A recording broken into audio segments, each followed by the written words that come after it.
అదరగొట్టే కారం రంగు రుచి ఆచి కారం పొడి. పార్టీ ఏదైతే ఏంటి, అధికార పక్షంలో భాగమైతే చాలు. ఇది ప్రస్తుతం నేతల అభిప్రాయంగా తెలుస్తోంది. అధికారం చేతులు మారటమే ఆలస్యం. అటు నుంచి ఇటు, ఇటు నుంచి అటు గోడ దూకేస్తున్నారు. గత ఏడాది కాలంలో ఏపీ రాజకీయాల్లో కనిపిస్తున్న దృశ్యాలన్నీ ఇవే. కొన్నాళ్లుగా సైలెన్స్ మెయింటైన్ చేసిన ఆ లేడీ లీడర్ లేటెస్ట్ గా పతి సమేతమై కండువా మార్చడంతో అక్కడ మరోసారి రత్సరంబోలా తప్పదనే గుసగుసలు వినిపిస్తున్నాయి. ఇంతకీ ఆమెవరు, ఎందుకీ చర్చ? TDP to BJP via YCP. కాషాయ పార్టీలోకి పోతుల సునీత. టీడీపీలోకి ఎంట్రీ పాస్ దొరకలేదా? చీరాలలో పొలిటికల్ చిత్రం మారబోతుందా? ఏపీలో ప్రతిపక్షం నుంచి అధికార పక్షం వైపు వలసలు కొత్తేం కాకపోయినా చాలా రోజుల తర్వాత మళ్లీ కీలక నేతలు కండువాలు మార్చడం చర్చకు దారితీసింది. అప్పుడెప్పుడు వైసీపీకి ఎమ్మెల్సీ పదవులకు రాజీనామా చేసిన 3 పెద్దల సభ సభ్యులు ఇటీవల కండువాలు మార్చడం రాజకీయంగా హాట్ న్యూస్ అయిపోయింది. అయితే వీరిలో ఒకరైన పోతుల సునీత అనూహ్యంగా బీజేపీ కండువా వేసుకోవడం ఆసక్తి రేపుతోంది. గతంలో టీడీపీలో పనిచేసిన సునీత ఆ తర్వాత వైసీపీలో చేరారు. అక్కడ ఎమ్మెల్సీగా పెద్దల సభకు ఎన్నికైన ఆమె 2024 ఎన్నికల ఫలితాల తర్వాత రూట్ మార్చారు. చాన్నాళ్లుగా వైసీపీకి దూరంగా ఉంటున్న ఆమె ఇప్పుడు కాషాయ గూటికి చేరుకున్నారు. 2014లో చీరాలలో టీడీపీ టికెట్ పై పోటీ చేసి ఓడిపోయిన పోతుల సునీతకు 2019లో తిరిగి టికెట్ దక్కలేదు. దీంతో వైసీపీలో చేరిన ఆమె 5 ఏళ్లు తిరిగేసరికి మళ్లీ కడువ తిప్పేశారు. అయితే మరోసారి టీడీపీలో చేరేందుకు విశ్వ ప్రయత్నాలు చేసిన సునీతకు అధిష్టానం గ్రీన్ సిగ్నల్ ఇవ్వలేదు. దీంతో కొన్నేళ్లు సైలెంట్ గా ఉండిపోయారు. అయితే పార్టీ ఏదైతే ఏంటి, అధికార కూటమిలో ఉండాలన్న లక్ష్యంతో ఎన్డీఏ కీలక పక్షంగా ఉన్న బీజేపీ వైపు నడిచారు. విశాఖలో తన భర్త పోతుల సురేష్ తో కలిసి బీజేపీ జాతీయ అధ్యక్షుడు నడ్డా సమక్షంలో కాషాయ కండువా కప్పుకున్నారు. అయితే ఏడాదిన్నర కాలంగా చీరాల రాజకీయాలకు దూరంగా ఉన్న పోతుల ఇప్పుడు బీజేపీలో చేరడంతో లోకల్ గా రాజకీయ రచ్చ తప్పదన్న చర్చ జరుగుతోంది.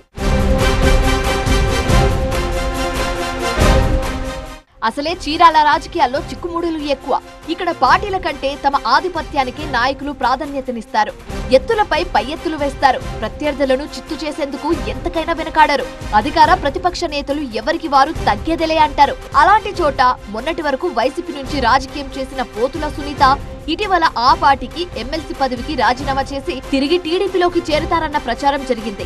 అయితే గతంలో టీడీపీ ఎమ్మెల్సీగా పనిచేసిన సునీత 2019లో వైసీపీ అధికారంలోకి రాగానే కండువా మార్చేశారు. ఆ కోపంతో ఆమె రీ ఎంట్రీని లోకల్ టీడీపీ క్యాడర్ తీవ్రంగా వ్యతిరేకించింది. చీరాల ఎమ్మెల్యేగా ఉన్న ఎంఎం కొండయ్యను కాదని పోతుల సునీతను పార్టీలో చేర్చుకుంటే ఒకే వరలో 2 కత్తులున్నట్టుగా పరిస్థితి మారుతుందని హెచ్చరించారట. దీంతో పాత గూటికి చేరాలనుకున్న పోతుల సునీత దంపతులకు టీడీపీ హైకమాండ్ నో చెప్పేసింది.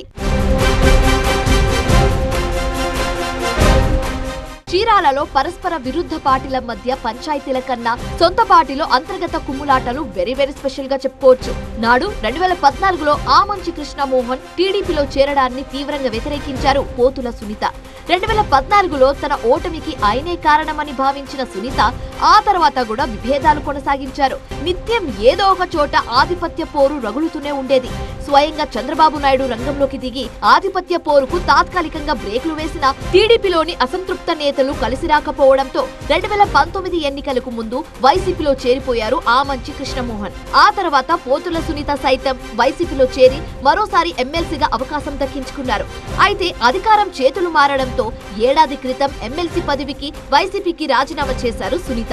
అప్పుడే పసుపు కండువా కప్పుకోవాలని అనుకున్న లోకల్ టీడీపీ నేతల వ్యతిరేకతతో ఆ అవకాశం దక్కలేదు సునీతకు. దీంతో మరో రూట్ లో కూటమిలో భాగమయ్యారు. ఎంతైనా బీజేపీ తరపున ఇప్పుడు ఆమె చీరాలలో అధికార పక్ష నేత. దీంతో సొంత బలం పెంచుకోవడంతో పాటు పార్టీని బలోపేతం చేసేందుకు వ్యూహరచన చేస్తున్నారట పోతుల.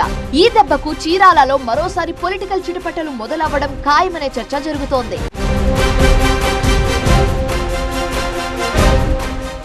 జెడ్పీటీసీగా ప్రస్థానం మొదలెట్టి పొలిటికల్ గా తనకంటూ ప్రత్యేక గుర్తింపు సంపాదించుకున్న సునీత ఏ పార్టీలో ఉన్నా దూకుడు రాజకీయాలు చేస్తూ ఉంటారు. ఇప్పుడు బీజేపీ నుంచి ఎంట్రీ ఇస్తూ ఉండడంతో మరోసారి రచ్చరచ్చేనన్న చర్చ పొలిటికల్ వర్గాల్లో జరుగుతోంది.